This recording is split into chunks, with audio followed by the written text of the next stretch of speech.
पहली बार बिहार 1977 में कोई छात्र नेता जेल से हाथ में हथकड़ी पहने हुए संसदीय का नामांकन पत्र भरने आता है और ये यूनिवर्सिटी का लड़का तकरीबन 4 लाख से ज्यादा वोटों से जीत करके सबसे कम उम्र का सांसद बनकर लोकसभा पहुंचता है। और जब ये लड़का जेपी आंदोलन में बोलता है तो लाखों में इसको सुनने वालों का हुजूम इसके पीछे चल पड़ता है। लाखों करोड़ों की संख्या में दबे कुचले गरीब इस लड़के के भीतर एक बेहतर कल की उम्मीद को देख रही होती है, जहां उनको इंसानों की तरह ट्रीट किया जाए, जहां उन्हें बराबर का हक और सम्मान मिले, जहां उनकी बहु बेटियों के ऊपर कोई अमीर, कोई बड़ा बाबू, कोई जमींदार गंदी नजर न डाल सके।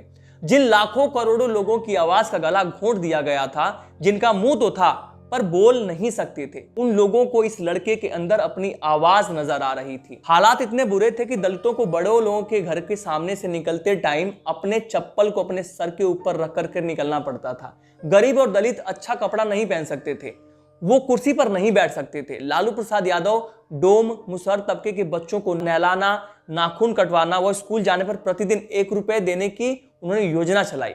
लालू प्रसाद यादव ने जिनके तन पर वस्त्र नहीं था उनके लिए साड़ी व धोती योजना चलाई। ऐसे लोगों को लालू प्रसाद यादव में अपना मसीहा नजर आने लगा था। और एक दिन ये भी आता है जब ये लड़का बिहार राज्य का मुख्यमंत्री बनता है तो राजभवन की जगह पटना के गांधी मैदान में लाखों लोगों के सामने मुख्यमंत्री पद की शपथ लेता है। दोस्तों, लालू प्रसाद यादव ऐसे मुख्यमंत्री बने जो सरकारी बंगला और सरकारी गाड़ी छोड़कर अपने बड़े भाई के साथ चपरासी क्वार्टर में रहते थे और आने जाने के लिए साइकिल की सवारी करते थे।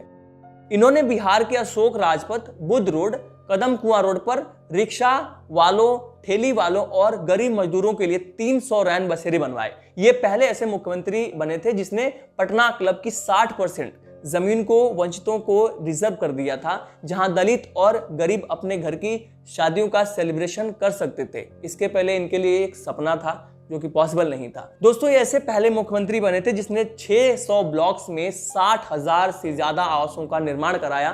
पहले ऐसे मुख्यमंत्री बने जिसने पटना के पॉश इलाके, जहां गरीब रहना तो छोड़िए जा भी नहीं सकता था, जहां सिर्फ अमीर लोग रह सकते थे, वहां पर मल्टी स्टोरी बिल्डिंग बनवाई और जो लोग शहर के बाहर झुग्गी झोपड़ियों में रहते थे उन सभी परिवारों को 2 रूम का अपार्टमेंट आवंटित किया। लालू प्रसाद यादव पहले ऐसे मुख्यमंत्री थे जिन्होंने मुसहर समाज के बच्चों की पढ़ाई के लिए 300 स्कूल्स खोलने का डिसीजन लिया। साथ ही साथ 150 चरवाहा स्कूल्स खोले गए जहां वो बच्चे पढ़ते जिनको मजबूरी में परिवार की जीविका के लिए जानवरों को चराने जाना पड़ता था। उन स्कूल्स में 2 घंटे थ्योरी की क्लास होती थी यानी किताबी ज्ञान, और 4 घंटे स्किल्स एजुकेशन का सिस्टम बनाया गया था।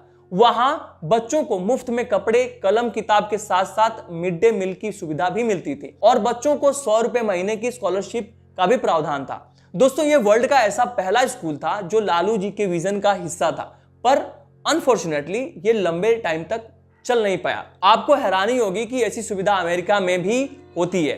दोस्तों, पहली बार किसी मुख्यमंत्री ने थानों को हिदायत दी थी कि कोई भी केस फाइल करने आता है तो आप उसको कुर्सी पर बैठने के लिए कहें और सम्मान के साथ पेश आएं, उससे बात करें और उनकी शिकायत के आधार पर केस फाइल करें, क्योंकि लालू जी जानते थे कि गरीबों और दलितों को पुलिस थाने के गेट के सामने जाने से भी डर लगता था। लालू प्रसाद यादव भारतीय राजनीति में एक ऐसे नेता हैं जिन्होंने सत्ता का उपयोग सिर्फ सरकार चलाने के लिए नहीं बल्कि गरीबों, वंचितों, दलितों और पिछड़ों और मजदूर वर्ग के उत्थान के लिए किया।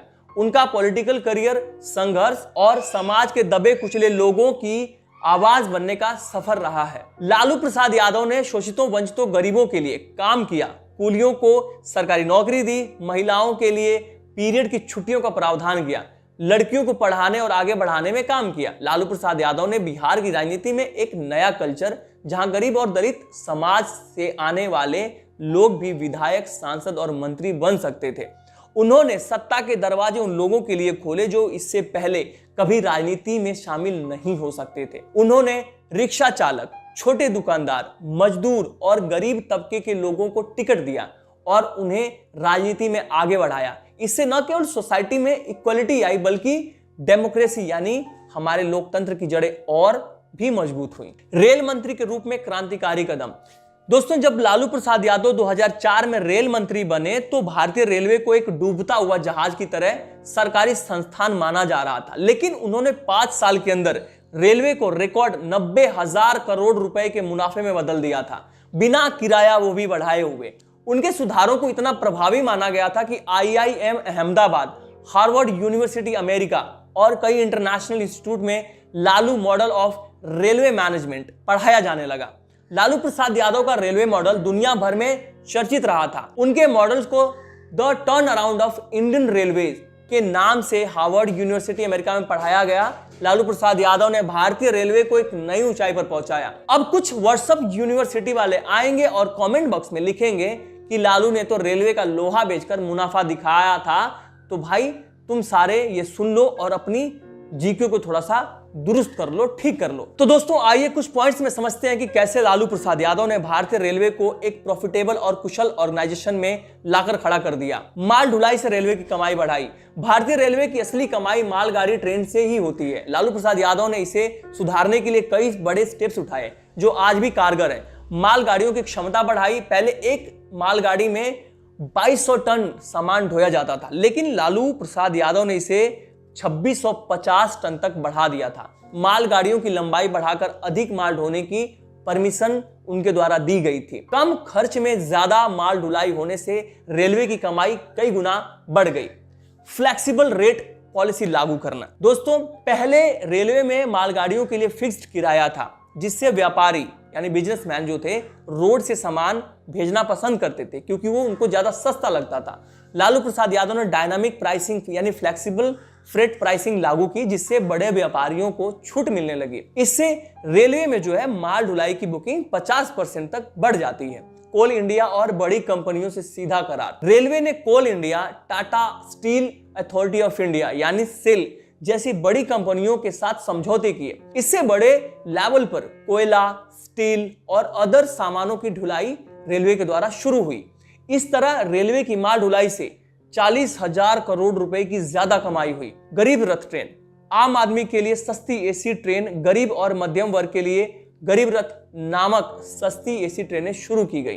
पहले गरीब लोग स्लीपर क्लास में भी महंगे टिकट की वजह से यात्रा नहीं कर पाते थे। गरीब रथ ट्रेनें एसी फैसिलिटीज के साथ बहुत कम किराए में उपलब्ध कराई गई। इससे रेलवे को भी फायदा हुआ और गरीब यात्रियों को भी आरामदायक सफर मिला। बिना किराया बढ़ाए मुनाफा बढ़ाया। दोस्तों लालू प्रसाद यादव ने रेलवे का किराया नहीं बढ़ाया, बल्कि इन स्ट्रैटेजी से प्रॉफिट बढ़ाया।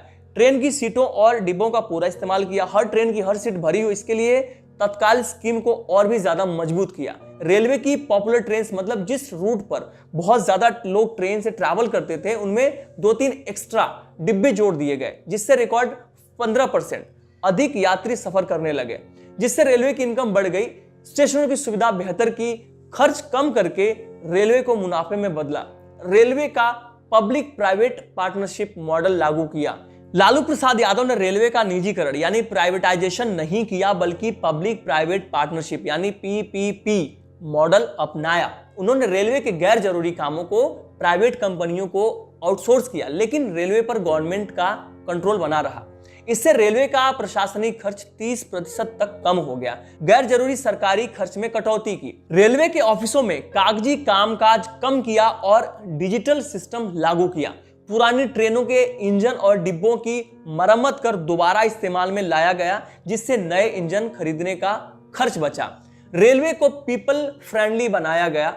महिलाओं और दिव्यांगों के लिए स्पेशल फैसिलिटीज प्रोवाइड कराई गई थी उस समय इनके द्वारा, और भी मजबूत हुई ये सारी चीजें। उनके लिए स्पेशल टिकट और रैंप जैसी सुविधाएं लागू की गई थी। यात्रियों की कंप्लेंट्स को तेजी से सॉल्व करने के लिए हेल्पलाइन नंबर शुरू किए गए।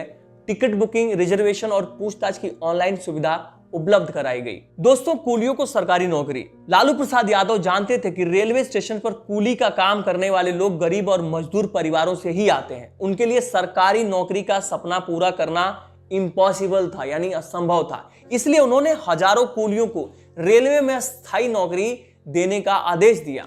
इसके बाद 2008 में कूलियों को गैंगमैन, ट्रैकमैन और अन्य सरकारी पदों पर भर्ती करी जाती है, जिससे हजारों मजदूरों को अस्थायी सरकारी रोजगार मिला और सरकारी सुविधाओं का वो लाभ उठा सके। ये भारत के इतिहास में पहली बार हुआ जब मजदूरों को सरकारी सेवा में शामिल किया गया था। इस फैसले ने न केवल उन मजदूरों का जीवन बदला, बल्कि समाज में उन्हें बराबरी का दर्जा भी दिलाया। दोस्तों मंडल कमीशन लागू करवाकर सामाजिक न्याय स्थापित किया लालू जी ने। दोस्तों, लालू प्रसाद यादव का सबसे बड़ा और ऐतिहासिक योगदान मंडल कमीशन लागू करवाना था। मंडल कमीशन की सिफारिशों के तहत ओबीसी यानी कि अन्य पिछड़ा वर्ग के लिए सरकारी नौकरियों और शिक्षा में आरक्षण लागू किया गया।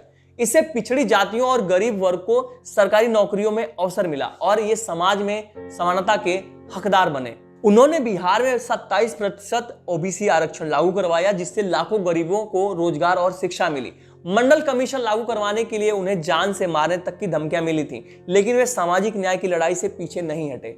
सांप्रदायिक दंगों को रोकने के लिए कड़े फैसले लिए। जब 1992 में बाबरी मस्जिद गिराई गई तो पूरे देश में सांप्रदायिक दंगे हो रहे थे, लेकिन लालू प्रसाद यादव ने बिहार में किसी भी दंगे को नहीं होने दिया था और पूरे स्टेट में शांति बनाए रखी थी। लालू प्रसाद यादव केवल एक नेता नहीं बल्कि गरीबों, वंचितों और पिछड़ों के अधिकारों के लिए लड़ने वाले योद्धा रहे हैं। उन्होंने राजनीति को सिर्फ बड़े और अमीर लोगों के लिए सीमित नहीं रखा, बल्कि आम आदमी को भी राजनीति में भाग लेने का अवसर दिया। मीडिया द्वारा उनके खिलाफ साजिशें रची गई, लेकिन उन्होंने हमेशा गरीब जनता का साथ दिया। इसलिए लालू प्रसाद यादव को गरीबों, मजदूरों और वंचितों का मसीहा कहा जाता है। जय राघव, जय माधव, जय हिंद, जय भारत।